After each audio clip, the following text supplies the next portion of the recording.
룻기의 시작은 엘리멜렉과 나옴이라는 한 부부가 다가올 흉년을 피해서 모압으로 이민을 선택한 이야기에서 시작했습니다. 이 선택에는 제가 다 말씀드렸지만 신앙보다는 현실이 우선했어요. 현실. 즉 뭡니까? 신앙생활은 못하더라도 더 잘 살기 위해서 믿음의 터전 버리고 이방 땅인 모압으로 미련 없이 가버렸더라. 이런 이야기. 여기서 시작하는 게 룻기였습니다. 그러니까 룻기라는 성경은 하나님을 잘 믿어야 된다라는 이야기는 한 구절도 나오지 않지만 여기에 나오는 사람들이 신앙이 어떻더라는 이야기는 한 구절도 나오지 않아요. 그러나 뭐라고요? 교회 안에 있는 군상들의 모습을 다 보여주고 있는 모습이 룻기입니다. 그래서 룻기는 굉장히 어려운 성경 중에 하나예요. 이처럼 지금 우리가 굉장히 오랜 몇 달 동안 나누고 있는 이 룻기는 딱 한마디로 저는 정리하자면 선택으로 시작해서 선택으로 끝이 나는 성경입니다라고 말하고 싶어요. 선택으로 시작해서 선택으로 끝이 나더라. 그리고 그 각각의 인생들의 선택의 결과를 우리에게 가르침을 주고 있는 성경이 룻기다라는 이야기입니다. 그러면 우리는 이 선택과 그 결과를 우리는 이제 뭡니까? 이제 이론으로 기준으로 받아들이는 겁니다. 그리고 어떻게 하는 겁니까? 좋았던 것은 따라서 사는 것이고 실패했던 것은 살지 않으면 우리도 그런 결과 얻을 수 있다라는 것이 룻기 전체를 가지고 가는 하나님의 마음이세요. 그리고 오늘 본문은 이제 룻을 위한 재판에 대한 이야기입니다. 재판. 오늘 본문에서도 두 사람의 선택이 나오고 있어요. 그런데 이 두 사람은 전혀 다른 선택을 하고 그 결과를 우리는 보게 될 겁니다.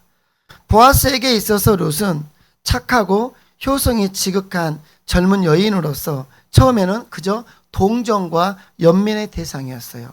그래서 보아스는 룻이 자기 밭에 와서 이제 먹고 살라고 이삭을 주러 왔잖아요. 그럴 때 어떻게 해요? 자기가 밭의 주인으로 살 수 있는 최대한의 편의와 호의를 그 여인에게 제공해 주었습니다. 그렇게 어떻게 해요? 도와주려고 한 거예요. 그런데 우리가 이제 몇 주 전에 보았겠지만 하룻밤을 같이 지내면서 이 두 사람의 관계는 이제 결혼을 약속한 관계가 되었더라. 이제 룻은 보아스에게 연민의 대상, 그저 단순한 동정의 대상이 아니라 사랑의 대상이 된 겁니다. 뜻하지 않게 이제 뜬 눈으로 밤을 새우게 된 보아스는 이제 그 다음날 날이 밝자마자 그 바로 다음 날입니다. 밝자마자 곧장 성읍으로 들어가죠. 왜요? 주어진 문제 해결하기 위해서입니다. 지금 보아스는 굉장히 바쁜 사람입니다. 왜요? 지금 어떤 상황이었습니까? 추수를 마치고 지금 추수한 곡식을 타작마당에다 산처럼 쌓아놓은 상태입니다. 이제 그 곡식을 창고에 일부는 들여야 되고 일부는 볕이 좋을 때 말려야 됩니다. 그러니 뭡니까? 해야 할 일이 산더미 같아요. 추수기의 농부처럼 여러분, 바쁜 사람이 어디 있겠어요? 타이밍 잘못 맞추면 그 1년의 농사가 다 허사로 돌아갈 수 있기 때문에 지금 굉장히 1분 1초가 중요한 타이밍입니다. 그래서 모든 일을 어떻게 해요? 추수 끝난 뒤로 밀쳐지게 된 거예요. 그런데 보아스는 뭡니까? 그 정말 바쁘고 절박한 그 시간을 싹 제껴놓고 그 다음날 되자마자 뭐라 하는 겁니까? 이제 성문으로 뛰어가더라. 왜요? 지금 굉장히 그보다 추수해서 마무리 짓는 것보다 더 급하고 중요한 일이 있더라. 그 일이 뭡니까? 룻과의 결혼 이야기예요. 결혼 문제를 해결하는 것. 룻과의 결혼 문제를 해결하기 위해서 보아스는 지금 그 모든 만사를 제껴놓고 지금 이제 이 결혼 문제를 성사시키기 위해서 움직이고 있는 겁니다. 여러분, 이렇게 사니까 보아스가 진짜 아쉬운 것 같다. 보아스가 지금 뭔가 많이 애가 탄가 보다 라고 생각할 수 있겠지만 아니요. 보아스는 지금 뭔가 아쉬운 게 있어서 룻과의 결혼을 서두르고 있는 게 아니에요. 아쉬운 쪽은 룻입니다. 지금껏 보아스는 룻이 없어도 잘 살아왔고 잘 살아갈 겁니다. 그런데 룻은 보아스의 보호와 도움이 없이는 비천하게 사는 수밖에 없어요. 그런데 보아스 편에서 이렇게 자기 스스로가 지금 열심을 내고 있는 겁니다. 왜 그럴까요? 보아스보다는 룻이 더 급할 것 같은데 우리가 보면은 보아스가 급한 사람처럼 막 헐레벌떡 뛰고 다니는 거예요, 지금. 왜 그 열심을 내냐? 그 말입니다. 그것은 딱 하나입니다. 룻을 사랑해서 그래요. 룻을 사랑해서. 마찬가지입니다. 여러분, 우리의 구원과 우리가 구원받는 것과 우리의 신앙의 성장, 즉 우리의 구원과 신앙 성장을 위해서 하나님께서 열심을 내시죠. 네, 열심을 내십니다. 그 하나님께서 우리의 구원과 신앙 성장을 위해서 열심을 내시는 것은 하나님께서 뭔가 아쉬워서 그러는 게 아니라는 겁니다. 그는 단지 우리를 불쌍히 여기시고 사랑하는 마음이 하나님께서 우리를 향해, 나를 향해 열심을 내시는 이유입니다. 여러분, 그냥 터놓고 이야기해서 내가 신앙이 성장하지 않는다라고 하나님에게 해가 될까요? 그냥 극단적으로 표현해서 내가 구원받지 못했다고 해서 하나님의 자리가 위태롭거나 하나님께서 뭔가 어려움을 겪으십니까? 전혀 그러지 않아요. 그런데 이 죄악된 사람들은, 우리 죄악된 인간들은 하나님 뭐가 아쉬워서, 하나님이 우리가 구원받지 못하면 당신에게 뭔가 큰일이 일어날 것 같아서 우리를 향해서 애걸복걸 하는 것 좀 생각하시는데 천만의 만만의 이야기입니다. 우리의 구원과 하나님의 일과는 전혀 상관이 없어요. 보아스도 그래요. 보아스가 룻과 결혼하지 않는다고 해서 보아스의 삶에 큰 위험이 닥쳐오고 그러지 않는단 말입니다. 여전히 잘 살아왔고 하나님과 함께 잘 살아왔고 미래도 잘 살아갈 사람은 보아스입니다. 그러나 룻은 그러지 않아요. 우리가 구원받지 못하고 우리의 신앙이 성장하지 못하면 우리에게 위협이 되고 우리에게 삶에 문제가 오는 것이지, 그것이 극단적으로 하나님의 자리가 위태롭고 하나님에게 문제가 생기는 것은 아니더라는 겁니다. 그럼에도 하나님은 왜 그렇게 우리를 향한 열심을 내시는가? 나 하나를 구원하기 위해서 왜 그렇게 하나님을 예를 쓰시는가? 아니, 나 한 사람 구원하기 위해서 하나님은 왜 그렇게 독생자를 보내셔서까지 그 애타는 일을 하셨는가? 그건 여러분 딱 하나입니다. 사랑해서예요. 사랑해서예요. 하나님이 아쉬워서가 아니라 우리를 사랑해서임을 여러분 아셔야 돼요. 오늘 보아스 이야기는 그 이야기를 담고 있는 겁니다. 보아스는 예수님을 상징한다고 제가 서두에 말씀을 오래전에 드렸었죠. 그 이야기를 예수님으로 바꿔보세요. 그러면 놀라운 진리가 여기서 발견이 될 겁니다. 여러분, 아쉬워서가 아니라 나를 불쌍히 여기시고 나를 사랑하는 마음이 하나님이 열심을 내시는 이유, 바로 이것이 무엇입니까? 은혜라는 겁니다. 이게 은혜라는 거예요. 내가 기도했을 때 돈을 벌게 하시고 내가 기도했을 때 병을 낫게 하시는 것은 은혜 받은 자의 주시는 게 삶의 모습이지만, 궁극적인 은혜는 무엇이냐면 바로 우리를 향한 하나님의 열심이라는 겁니다. 저는 우리가 일생을 살아가면서 많은 선택을 하겠지만 우리가 하는 수만 수천의 선택 가운데 가장 중요한 세 가지 선택을 꼽으라면 저는 주저없이 세 가지를 꼽는데, 첫 번째는 뭐냐면 신앙에 대한 선택이요, 두 번째는 배우자에 대한 선택이요, 세 번째는 직업에 대한 선택이라고 생각합니다. 평생에서 가장 중요한 세 가지. 신앙을 뭘 선택할 것인가, 어떤 배우자를 만나 평생을 함께 할 것인가, 세 번째 어떤 직업, 어떤 일을 하면서 하나님 앞에 쓰임받을 것인가.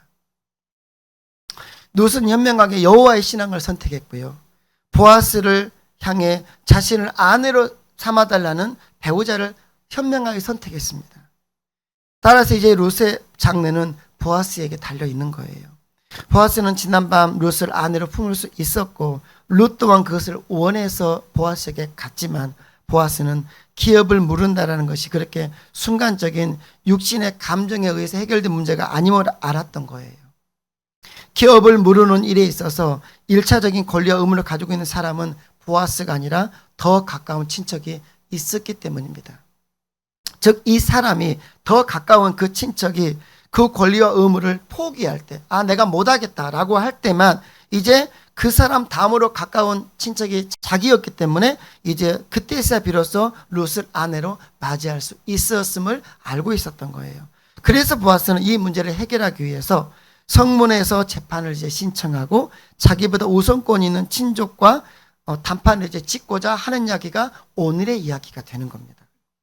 오늘은 이 룻이라는 한 여인을 두고 보아스와 나오미의 또 다른 친척, 이 두 친척이, 이 두 사람이 각각 어떤 선택을 하고 있는지를 오늘 성경 우리에게 주면서 우리에게 교훈을 주고 있는 겁니다.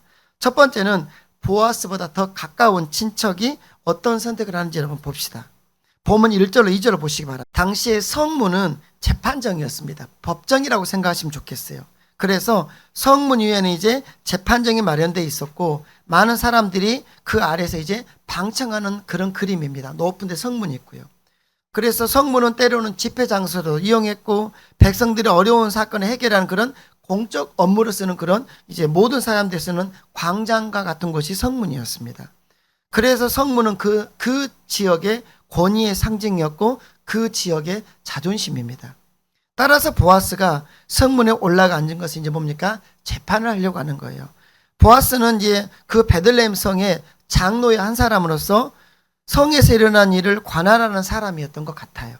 그런데 이번에는 이제 이전처럼 자기가 재판을 관할하고 판결을 내리는 사람으로서가 아니라 자신의 문제를 해결하기 위한 청구인으로서 재판장에 지금 성문에 나온 겁니다. 보아스가 재판을 열어서 이제 판결이 될 문제는 단순합니다. 그것이 무엇입니까? 자신과 룻의 결혼에 장애가 되는 요인을 제거하려고 하는 거예요. 보아스는 이제 뭡니까? 자기보다 우선권이 있는 기업 물을 자, 그 친척이 이제 가자 그 사람을 불러서 성문으로 불러옵니다. 아무개 이리 오라. 그리고 성문의 장로 10명을 청합니다. 유대인의 전통에 의하면 10명은 사법적 결정을 내리는 구성원으로서 충분했던 겁니다. 그러니까 이 10명의 판결을 내리면 그것은 법적인 조력이 유지되더라는 겁니다. 지금 보아스는 철저히 합법적인 방법만을 선택하고 있는 겁니다. 보아스는 먼저 기업 무르는 일에 대해서 설명을 합니다. 그게 3절입니다. 기업 물을 권리를 이제 네가 이행하라라는 겁니다. 그러고 나서 기업 물을 자에게 이제 선택을 요구하는 거죠. 그러니까 4절에 이야기가 나오겠죠. 4절입니다. 내가 만일 물으면 물으려니와. 자, 내가 만일 물으지 아니하려거든 내게 고하여 보았습니다. 내게 말해서 알게 하라. 내 다음은 나요. 그러니까 1순위 친척 그 사람은 나니까 그 외에는 물을 자가 없느니라. 자, 어떻게 할래? 라고 하는 겁니다. 자, 그가 이르되 뭐라고 합니까? 내가 물으리라. 예. 내가 물으리라. 뭐 하겠다는 겁니까? 보세요. 이 질문에 우선적으로 기업 물을 자는 1순위 친척은 선뜻 뭐라고 합니까? 내가 할게요. 라는 겁니다. 내가 물러줄게요. 우리 뭐 하고 나면 내가 물어줄게 그 말 하잖아요. 딱 그 단어입니다. 물으단 말이 그 단어입니다. 내가 물러줄게요. 왜 그랬을까요? 단순히 이 기업을 물으게 되면 자기에게 이익이 되기 때문입니다. 왜냐하면 보세요. 어떤 사람이 딱 보니까 알고 있어요. 이 나오미의 이 재산에 상속자가 없구나. 왜요? 남자가 다 죽었잖아요.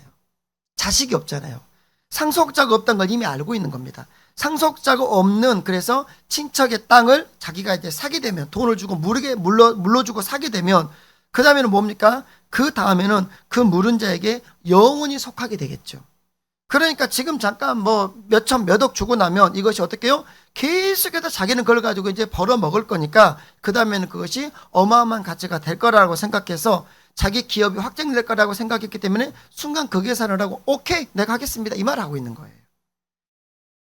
그런데 우선권을 가진 자가 이제 물겠다고 자기 권리를 행사하겠다고 하니까 보아스는 그 다음에 이제 그러면 그것뿐만이 아닙니다. 레위기의 법은 그것만이 아닙니다라고 말하면서 기업 물을 자가 의무를 완전히 이행하기 위해서는 룻과 계대 결혼을 해서 룻의 전 남편의 죽은 남편이 있겠죠 아들 그 전 남편의 이름으로 그 가업을 잊게 해야 끝이 납니다라는 이야기를 해주는 겁니다. 그게 5절이에요. 이 5절을 이야기해서는 제가 과거에 설명을 드린 적이 있는데 율법의 내용을 아셔야 돼요. 율법에서는 무엇이냐면 남자가 자식이 없어 죽을 수 있겠죠. 병으로 죽든지 전쟁에 나가 죽든지 그렇게 남편이 자식이 없이 죽었을 때 이제 남은 미망인 자녀가 없는 미망인에게 이제 그 미망인은 그 형제 죽은 남편의 가장 가까운 형제나 친척이 죽은 남편의 모든 의무를 대신하도록 의무하고 있는 겁니다. 그래서 어떻게 해요?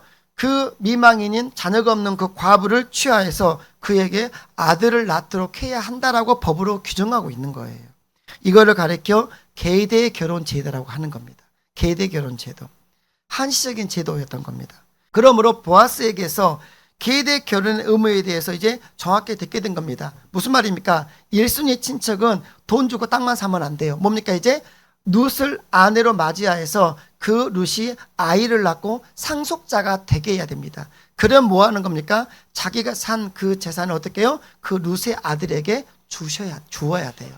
거기까지 할 거니? 라는 겁니다. 그러니까 이것은 남은 할까요? 안 할까요? 안 하는 겁니다. 그럼 누가 하는 겁니까? 예, 친척이 하는 거거나 남편의 가장 가까운 형제가 해주는 겁니다.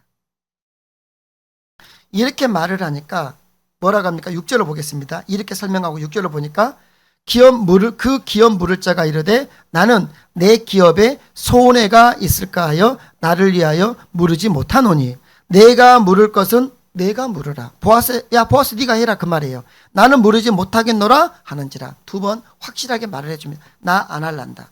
지금 우선권을 가진 이 친척은 권리와 의무를 다 포기하는 겁니다. 경자권을 살 권리도 그리고 그 여인에게 아이를 낳게 할 의무도 포기해버리는 거예요. 그러면 왜요? 왜 생각이 그 즉시로 몇 초 만에 달라지는 겁니까? 왜 처음에는 사겠다고 모르겠다고 해놓고 지금은 노 그러고 있는 겁니까? 6절에 나오잖아요. 내 기업에 뭐가 있을까 해서요? 손해가 있을까 해서. 이게 답입니다.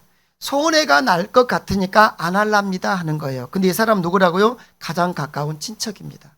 우리로 말하면 뭐 고모일 수도 있겠고 이모일 수도 있겠고 작은 뭐 이럴 수 있을 겁니다. 가장 가까운 친척입니다. 가족입니다. 가족. 그런데 뭐라고요? 손해가 있을 것 같아서 안 할란다. 보아스가 처음에 말한 것은 기업을 사라는 거였습니다. 이 말에 쉽게 승낙했던 것은 단지 기업만 사면 뭐라고요? 이익이 될 거라고 생각했기 때문에 두 번 생각 안 하고 사겠다고 하는 겁니다. 그런데 계대 결혼을 요구하자 손해가 날 것이 뻔하니까 처음과 다르게 순간 손을 앞뒤 바꾼 것처럼 순간 바꿔버리는 겁니다. 못하겠다는 겁니다. 네. 즉, 이 사람은 무엇입니까? 이 사람의 선택의 기준은 무엇인가요? 네. 이익입니다. 이익이에요. 내 자식도 아니고 이 룻이 아이를 낳으면 그 아이는 내 자식이 아니라 죽은 남편의 이름으로 가문을 잇게 되는데 그걸 내가 왜 해? 라는 이야기예요. 그걸 내가 왜 해? 그리고 자기 씨를 갖고 있지만 이제 그 다른 사람의 이름으로 되어 있는 그 자녀에게 내 재산을 왜 줘? 라는 거예요. 결국 무엇입니까? 이 사람은 남을 위해서는 나는 어떤 것도 손해보지 않을 거야. 나는 오직 내 가족만을 위해서 나는 살 거야. 내 돈 한 푼도 남한테 쓸 수 없어 라는 거예요. 그래서 보아스의 계대 결혼의 이야기를 들은 그 친족은 즉시 포기할 의사를 밝혔고 그 기업물을 이제 권리를 보아스에게 넘겨버린 겁니다. 여기서 우리는 기업 물으기를 포기한 가장 가까운 친척의 인간성을 볼 수 있습니다. 이 사람은 나오미의 친척입니다. 그리고 믿는 사람이겠죠. 베들레헴 사람이니까 하나님의 신앙을 가진 사람일 겁니다. 보아스보다 더 가까운 친척이었으니까 굉장히 가까운 가족관일 겁니다. 그런데 나오미야 여기 이 시간까지 어떤 왕래도 있지 않았어요. 가까운 친척이 살 길을 찾아 모압에 이민 갔다가 10년 만에 남자 셋 다 죽고 빈털터리가 되어가지고 거지가 되어서 돌아왔는데 전혀 돌아보지 않은 거예요. 단 한 번도 왕래한 적이 없어요. 여기에 이 사람의 인간성이 일단 문제가 있음을 우리는 보게 됩니다. 인간성이 문제가 있음을. 나오미가 돌아온 줄 모르지 않았을까요, 목사님? 할 수 있겠지만 거짓말입니다. 왜요? 우리 성경에 정보를 주고 있죠. 나오미가 돌아왔을 때 뭐라 했습니까? 동네 사람 모두가 나오미가 돌아왔다고 말하고 있잖아요. 그런데 못 들었다? 거짓말이죠. 잘 알고 있었습니다. 보아스도 이미 들었잖아요. 아, 네가 룻이야? 라고 들었다는 겁니다. 그러니 이 사람이 나오미가 돌아온 줄 몰랐을 리가 없습니다. 그러면 왜 이렇게 왕래하지 않았던 겁니까? 그 뻔합니다. 가까이 해봐야 빈털터리가 되고 그런 사람을 가까이 해봐야 뭐밖에 안 하겠어요? 도와주세요. 손밖에 안 내밀 것 같고 그렇게 되면 피곤할 것 같으니까 그냥 모른 채 하고 살았던 겁니다.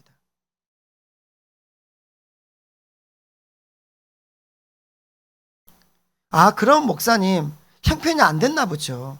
형편이 안 됐으니 그렇겠죠. 아니요.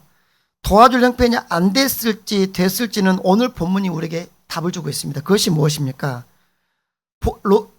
보아스가 밭을 살 거니라고 하니까 즉석에서 뭔다겠습니까? 사겠다 해버린 거죠. 그건 뭡니까? 예, 목돈이 있습니다. 지금 통장에 딱 돈 넣어놓고 주식도 있고 통장에 예금도 있고 빵빵합니다. 그러니까 뭐예요? 이미 알고 있었어요. 입맛 따시고 있었을지 모르겠습니다. 저거 나오면, 저 매물로 나오면 내가 사야 될 텐데 뭐예요? 돈이 있어요. 상당한 재산이 있었다라고 학자들은 말합니다. 그러므로 결론은 뭡니까? 이 사람은 친척이야 어떻게 되든지 말든지 자기 내 직계 가족만 생각하는 사람이라는 거예요. 내 직계 가족만. 그리고 내 직계 가족이 아닌 누구에게도 나는 돈 한 푼도 쓸 수 없다.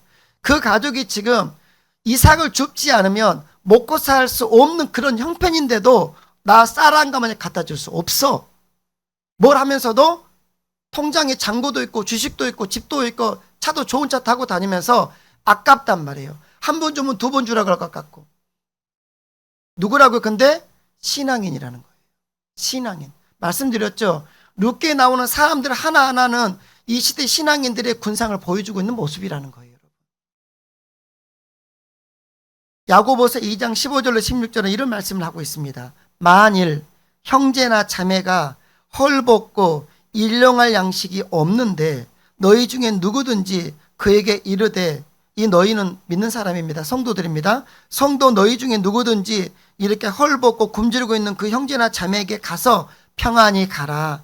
야, 왜 이렇게 겨울에 지금 영하 10도인데 왜 난방을 안 해? 라고 하면서 덥게 하라. 왜 안 하겠어요? 돈 없으니 못 들었겠지. 그걸 뻔히 알면서도 아이고 난방 좀 하고 살아요. 이게 뭡니까? 덥게 하라. 배부르게 하라. 왜 밥을 안 먹였겠어요? 밥 사 먹을 돈이 없었겠지. 그런데 뭔만 해? 아이고 얘들 밥 좀 먹이세요. 그러고 가버려. 이게 뭡니까? 배부르게 하라 하며 그 몸에 쓸 것을 주지 아니하면, 어떤 것도 도와주지 아니하면 뭐라고요? 따라서 하겠습니다. 무슨 유익이 있으리요? 제가 서두에 말씀드렸죠. 오늘도 저는 여러분에게 원리를 말할 거라고. 목사는 원리를 말하는 사람이라고. 우리는 예수 그리스도를 믿고 하나님의 아들과 딸이 된 사람들로서 이제 하나님 품에 갈 때까지 이 땅에서 성도로서의 신앙 생활을 하게 될 텐데, 어떻게 신앙 생활을 해야 되느냐에 대한 원리를 가르친 사람이 목사라고. 오늘도 그럴 거라고요. 그러면 어떻게 해야 된단 말입니까? 이걸 여러분이 가슴에 새기시면 안 된다고요. 우리 한국교회 지금 문제는 뭐냐면 머리로만 알고 가슴에만 새겨. 그리고 뭐해? 안 해. 딱 오늘 야고보서 2장이 우리의 이야기입니다. 헐벗고 굶주린 형제나 자매에게 가서 평안해라. 좀 덥게 살아라. 밥 좀 먹어라. 라고 하고 그 몸에 쓸 것을 주지 아니하는 자들. 그러면 뭐라고요? 하나님께서 뭔 유익이 있겠냐? 여러분, 야고보서 2장 15절에 16절의 말씀의 강조점은 분명합니다. 그게 뭡니까? 너희가 성도니? 너희 안에 믿음이 있니? 너희가 예수 믿는 사람이 맞니? 그러면 이제는 너 안에 있는 예수 믿는 믿음과 사람에 대한 사랑을 네가 살고 있는 삶의 현장에서 드러내봐라. 그 말이에요. 드러내봐라. 말로만 사랑한다고 하지 말고, 말로만 당신을 위해서 기도한다고 하지 말고, 기도한다고 말하지 않아도 되니까 그에게 따뜻한 밥 한 그릇 대접해주고 그에게 필요한 게 있으면 잘 채워보라고. 하나님이 이웃을 사랑해라, 하나님을 사랑하는 것이 계명의 두 축이잖아요. 성경을 압축하면 딱 두 가지라고 했잖아요. 하나님을 사랑해라, 이웃을 사랑해라. 이게 성경 이야기 다예요. 다른 게 없어요. 예수님이 딱 지적하셨잖아요. 율법은 뭐냐? 하나님 사랑과 이웃 사랑이 단다. 그리고 야고보는 말하는 거죠. 그럼 사랑이 뭐다냐? 오늘 말하는 겁니다. 말로만 하는 건 사랑이 아니다라는 거예요.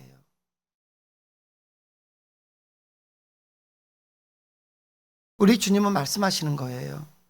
믿음이 있고 사랑이 있고 영혼에 대한 갈급함이 있다라면 이제는 너의 시간을, 너의 물질을, 너의 헌신을 그에게 해주어라. 지금 믿지 않는 사람들, 교회 밖에 있는 많이 힘들어하는 그분들에게 필요한 것은 우리의 현란한 성경의 지식이 아니라 우리 가슴에서 우러나는 따뜻한 밥 한 끼이자 말 한마디일 수도 있다는 여러분 아셔야 돼요. 예, 우리는 그게 부족하지 않나 싶어요. 우리 한국 교회는, 성도들은. 여기에 나오는 이 사람 나쁜 사람입니다.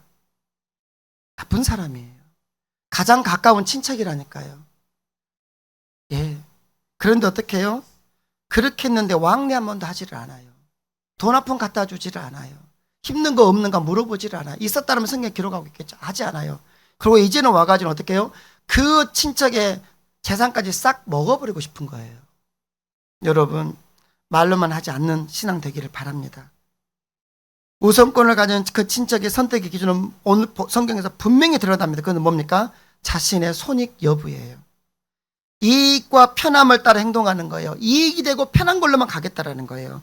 손해가 되는 일은 그것이 하나님 보실 때 어떠한가 생각할 것도 없고 하나님 그걸 하라는지 말라는지 관여할 것도 없고 그저 내 인생이 손해가 될 것 같고 내 인생이 피곤해질 것 같으면 무조건 회피 안 하겠다라는 거예요. 그가 누구라 하더라도 가족이라 하더라도. 오로지 이 사람의 판단의 기준은 손익입니다. 손익. 손해인가 이익인가. 여러분, 자신을 성도라고 생각하는 이들을 포함한 많은 사람들은 자신에게 이익이 되는 일에 대해서는 제가 볼 때는 진짜 헌신적이면서 부지런해요. 성도를 불만한 모든 사람들은 내 인생에서 이익이 될 것 같은 일에는 참 헌신적이더라고요. 시간과 돈을 그 일에는 아낌없이 투자합니다. 예, 때로는 비구라리만큼 자존심까지도 깡그리 뭉개버려요. 뭐가 이익이 된다고 하니까. 자존심 걷다가 필요 없어. 돈만 벌 수 있으면. 그런데 안타까운 것은 하나님 나라의 확장과 하나님의 영광을 위한 일에는 그리고 하나님의 사랑을 전하며 죽어가고 있는 지금 주변의 영혼을 살리는 일에 대해서는 왜 그렇게 무덤덤하고 소극적인지, 왜 그렇게 인색한지, 그 사람에게 내 시간을 쓰고 내 물질을 쓰고 밥 한 그릇 사주는 일은 왜 그렇게 아까운 건지, 왜 거기다는 그렇게 자존심을 절대로 굽히지 않는 것인지, 영혼을 살리는 일이라는데, 하나님이 원하시는 일이라는데 왜 그럴까요? 손익 때문입니다. 자신의 손익 때문이에요. 여러분, 이제 몇 달이면 4달 정도 지나면 이제 올해도 지나갈 겁니다. 올해도 끝이 나요. 우리는 그동안 그러면 이 8개월 동안 나는 올해 들어와 8개월이라는 시간이 벌써 흘러가고 있는데 나는 영적으로 얼마나 성장했고 얼마나 많은 이들에게 우리 애원교회를 소개했고 복음을 전했는지 여러분 돌아보시기 바랍니다. 우리의 인생이 생각보다 짧을 거예요. 이 땅에 사는 날이 생각보다 짧을 거란 말입니다. 좀 있으면 이제 올해도 끝이 나지만 좀 있으면 우리 인생의 끝도 곧 올 거예요. 주님 분명히 물으실 거예요. 너 교회 얼마나 전도했니? 너 애원교회 네가 다니는 교회 얼마나 소개했니? 너 네 담임 목사 얼마나 소개해봤니? 너 얼마나 죽어가는 영혼을 위해서 예서 보았니? 그게 우리가 마지막 날 하나님 앞에 섰을 때 하나님께 우리에게 받을 질문이에요. 하나님 우리에게 물으시는 것은 영혼입니다. 너 영혼을 위해서 얼마나 예서 받고 내게 영혼을 살리라고 너에게 준 시간과 재능과 물질과 너의 사회적인 포지션을 가지고 너는 얼마나 영혼들을 살리다 왔니? 그게 하나님의 음성임을 여러분 아셔야 돼요. 우리는 나오미를 모른 체하며 피곤해질까봐 그 가정과 왕래하지 않으면서 자신의 이익만을 추구하며 살았던 오늘 본문의 그 1순위 친족이 혹시 내가 살고 있는 삶의 모습은 아닌지 돌아볼 수 있는 은혜가 있기를 여러분에게 축복합니다. 두 번째, 보아스입니다. 재판을 신청한 보아스는 우선순위에서 밀리고 있어요. 그러나 본문의 오늘 분위기를 보면 이 재판을 신청한 보아스의 모습에서는 초조함이나 두려움은 전혀 찾아보지 못해요. 왜요? 무조건 밀리는 사람인데. 대신에 보아스는 넘치는 자신감으로 능숙하게 재판을 지금 이끌어가고 있는 겁니다. 그러면 보아스의 이런 자신감, 모든 순서에서 밀리고 있는데 이 보아스의 자신감은 어디서 나오는 걸까요? 앞서 살펴본 대로 보아스는 기업 물을 우선권을 가진 이에게 나오미의 가정의 기업을 물으겠냐고 물었죠. 그러자 그 사람이 선뜻 오케이 했던 겁니다. 그 사람은 지금 나오미의 가정에 토지 경작권을 사서 10년까지 농사를 짓고 그 다음에도 그렇게 된다고 하면 이제 경작권이 영원히 자기 소유가 된다라고 믿어서 이익이 될 거 생각하니까 오케이를 했다고 말씀드렸습니다. 가슴이 철렁 내려앉았겠죠. 사버린다고 하니까. 그런데 보아스는 이제 우선권을 가진 그 친척, 오케이한 그 친척에게 그의 진심을 타진합니다. 본문 5절에 보아스는 이렇게 물었었죠.